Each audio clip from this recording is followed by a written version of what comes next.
Iran just did something that every military strategist I know is calling a catastrophic miscalculation. And I am not talking about missiles or drones or the Strait of Hormuz. I am talking about a decision that reveals a fundamental misunderstanding of how leverage actually works when you are facing an adversary with resources you cannot match. By the time I am done walking you through what happened, why it happened, and what the consequences are going to be, you will understand exactly why this single mistake might be the thing that finally ends this war. Not the way Iran intended, not on terms that preserve Iranian interests, but ends it nonetheless. Let me be very clear about what I mean by mistake, because I need you to understand this is not about tactical errors or operational failures. The Iranian military has been extraordinarily competent throughout this conflict. Their missile strikes have been precise. Their strategic patience has been remarkable. Their ability to impose costs on American and Israeli operations through asymmetric means has been textbook execution of deterrence doctrine. This is not about Iranian incompetence. This is about a strategic decision that crossed a threshold Iran should have known better than to cross, and the consequences of crossing it are unfolding in real time. On May 4th and 5th, the United Arab Emirates came under attack from missiles and drones for the first time since the ceasefire between the United States and Iran took effect on April 8th. According to the UAE Ministry of Defense, 15 ballistic missiles, 3 cruise missiles, and 4 drones were launched at Emirati targets over 2 consecutive days. One drone struck the Fujairah Petroleum Industries Zone, causing a major fire and wounding 3 Indian nationals. The attacks targeted civilian infrastructure, oil facilities, and economic installations in a country that has been walking a very careful line between maintaining its alliance with the United States and avoiding becoming a direct target in this war. Iran denied responsibility. The Islamic Revolutionary Guard Corps issued a statement saying Iranian forces had not conducted any missile or drone operations against the UAE in recent days.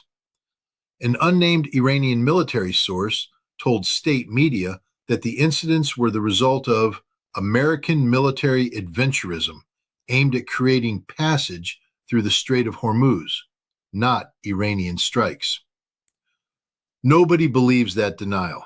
Not the UAE, not the United States, not Saudi Arabia, Qatar, Kuwait, or Bahrain, all of whom issued statements condemning Iranian aggression and expressing solidarity with the Emiratis. And more importantly, not the international community that has been trying to construct a diplomatic framework to end this war. Here is why attacking the UAE was a mistake of the first order. And I want to be very precise about this because the logic matters enormously for understanding what happens next.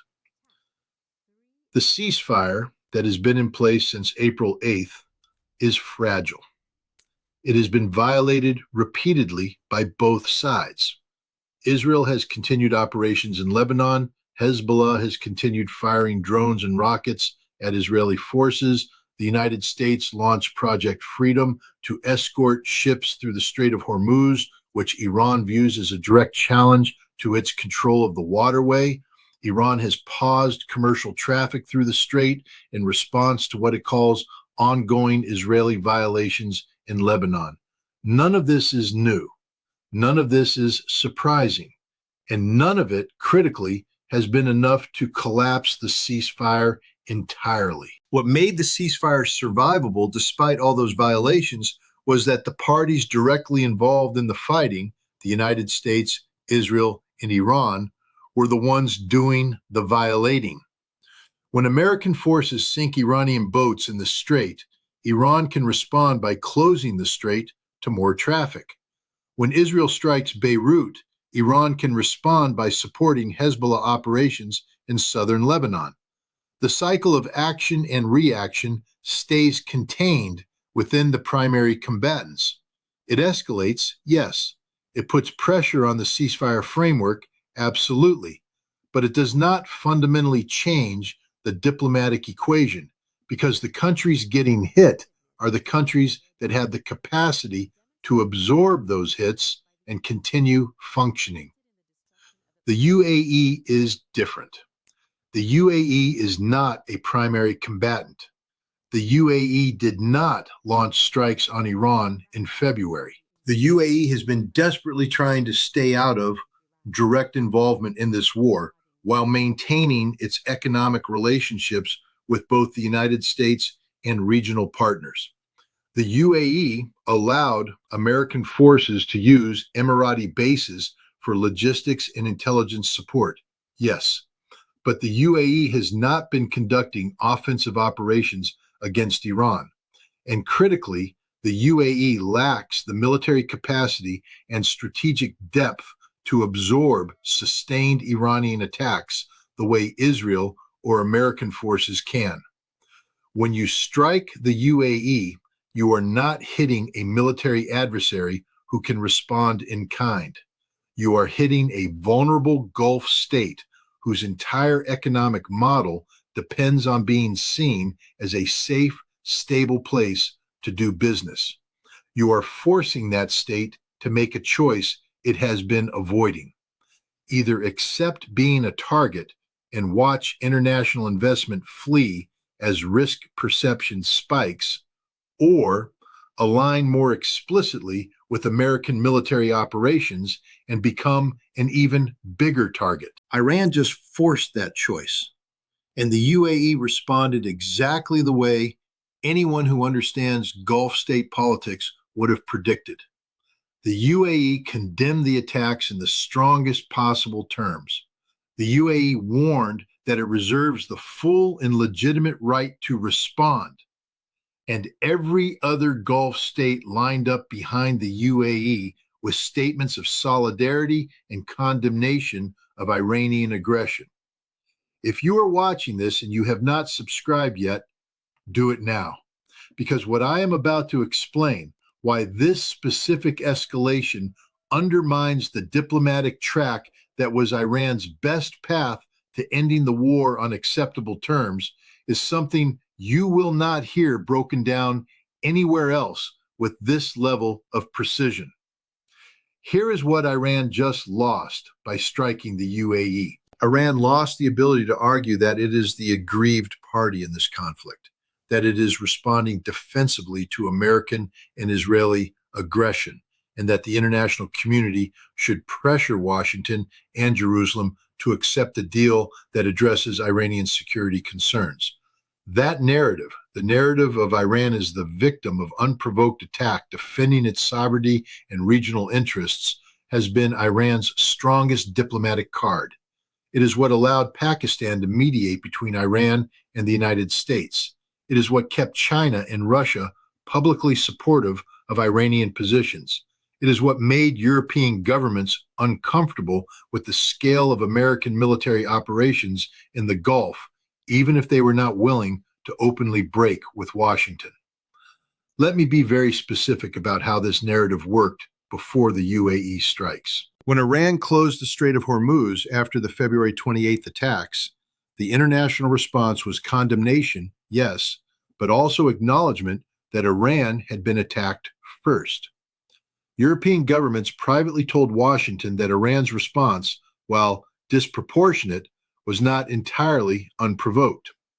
China and Russia blocked UN Security Council resolutions that would have explicitly blamed Iran for the economic disruption caused by the strait closure. Pakistan was able to position itself as a neutral mediator precisely because there was international consensus that both sides bore some responsibility for the escalation. The UAE strikes shattered that consensus. Now, when Iranian officials say they are defending their interests, the immediate response from Gulf states and international observers is to point at the UAE and ask how attacking a country that did not attack you first qualifies as self-defense. The diplomatic cover that Iran had been operating under, the ability to claim defensive action, is gone. Striking the UAE, a neutral Gulf state that was not part of the original conflict, changes that narrative completely. Now Iran is not just defending itself, Iran is attacking countries that were not attacking it.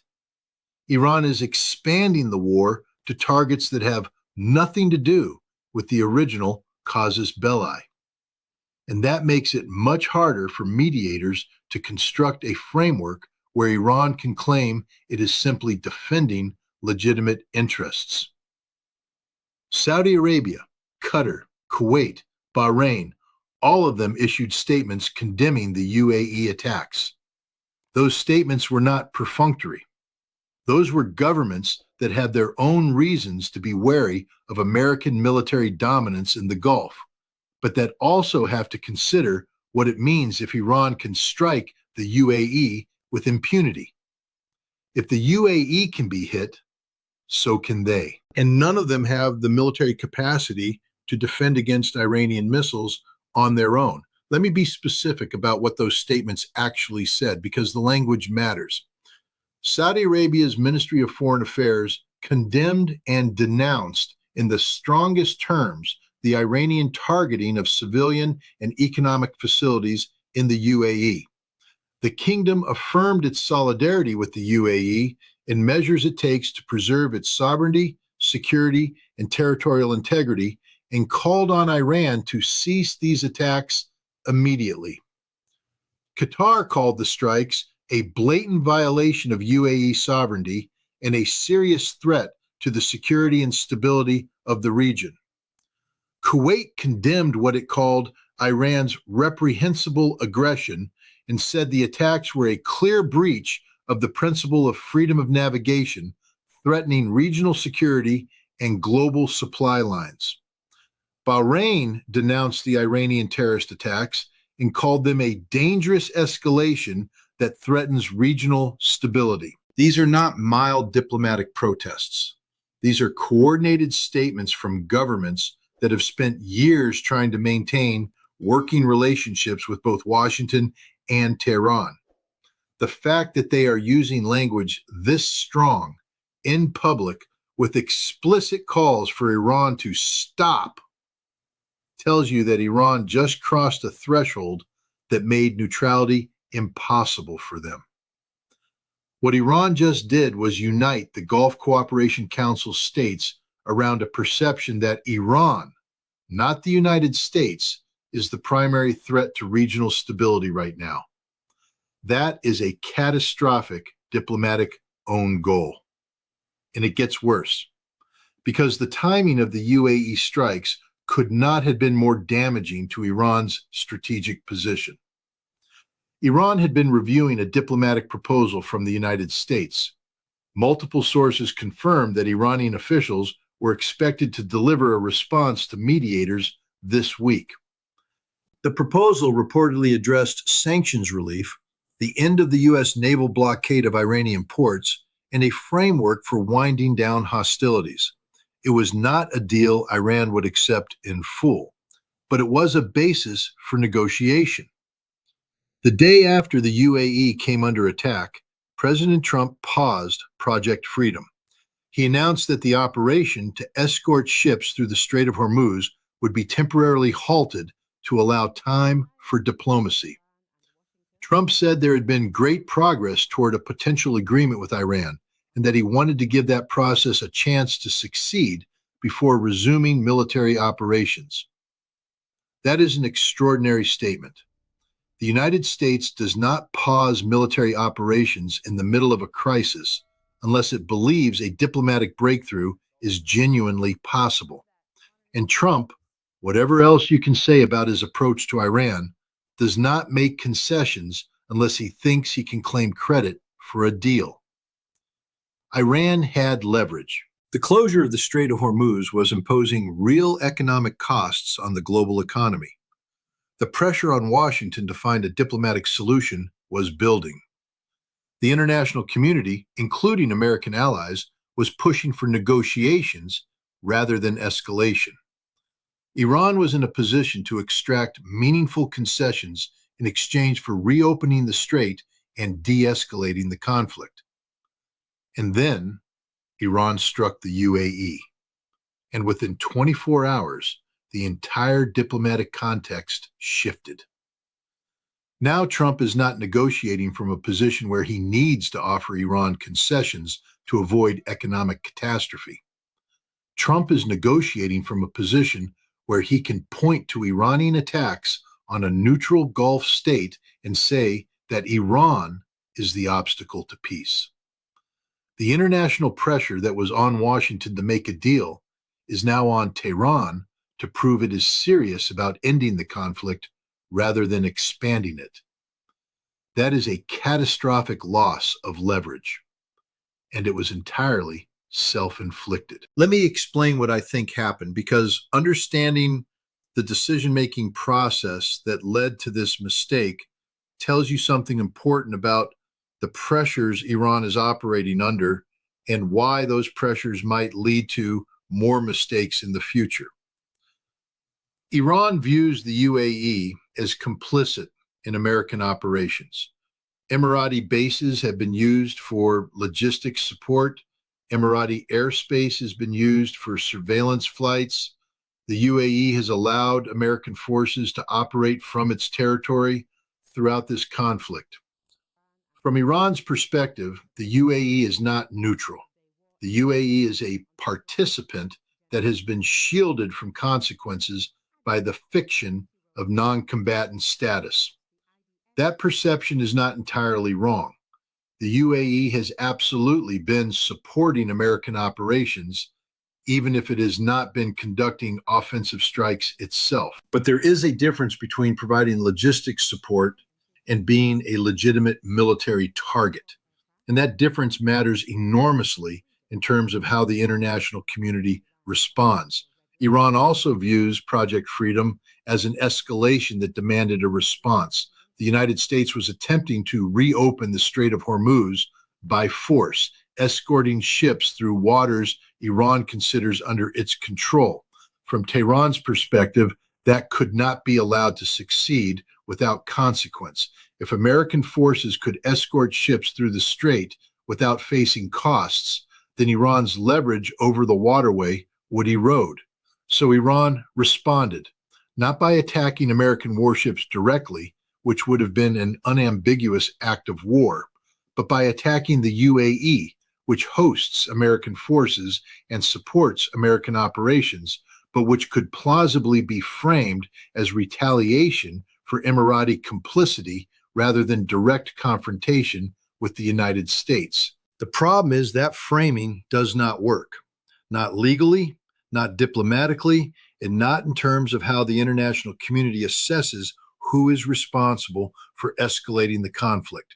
What Iran needed to do was maintain the narrative that it was defending legitimate interests against American and Israeli aggression.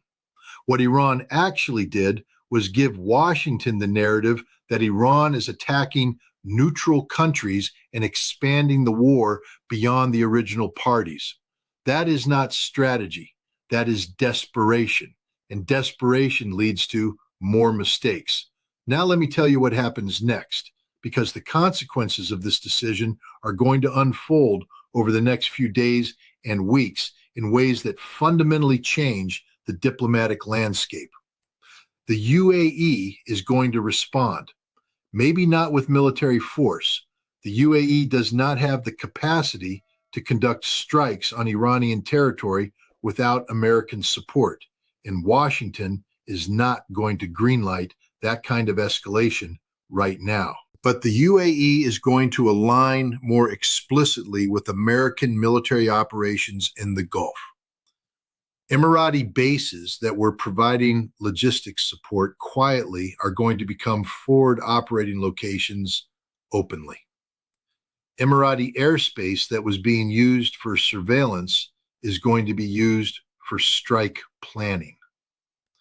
The fiction of UAE neutrality is over. which means the constraints on how the UAE can be used by American forces are over. Saudi Arabia, Qatar, Kuwait, and Bahrain are going to make their own calculations about whether staying neutral is viable if neutrality does not protect you from being targeted. Some of them may decide that aligning more explicitly with the United States is the safest option. Others may decide that pressing Iran to accept the diplomatic settlement is more urgent than it was before the UAE attacks. But none of them are going to forget that Iran just demonstrated it will strike Gulf states that Iran perceives as threats, regardless of whether those states are active combatants. And the diplomatic process that was Iran's best chance at ending this war on terms that preserve Iranian interests just became much more difficult because mediators who were constructing a framework where both sides could claim partial victory are now working in an environment where one side attacked a country that was not part of the fight. Iran needed leverage. Iran had leverage through control of the Strait of Hormuz. What Iran needed to do was use that leverage to extract concessions through diplomacy, not to expand the list of countries it is in conflict with. Attacking the UAE did not increase Iranian leverage. It decreased it because it turned a bilateral conflict between Iran and the United States into a regional conflict where every Gulf state now has to consider itself a potential target. If you have stayed with me through this analysis, you understand something most people scrolling past headlines do not. You understand that the UAE strikes were not a sign of Iranian strength. They were a sign of Iranian desperation. You understand that desperation leads to strategic mistakes. And you understand that the ceasefire that has been holding by a thread just got weaker because one side made a decision that undermines its own diplomatic position. Subscribe to this channel if you have not already, because this war is not winding down. The mistakes are compounding. The pressure is building, and the decisions being made in Tehran, Washington, and regional capitals over the next few weeks will determine whether this ends through negotiation or through one side being forced to accept terms it cannot sustain. The UAE was struck. The ceasefire collapsed. The leverage Iran had is eroding, and the path to a diplomatic settlement just got significantly harder. What comes next depends on whether Iran recognizes the mistake before it makes more of them. And right now, the signs are not encouraging. Subscribe, share, pay attention, because the biggest mistake in this war might not be the last one.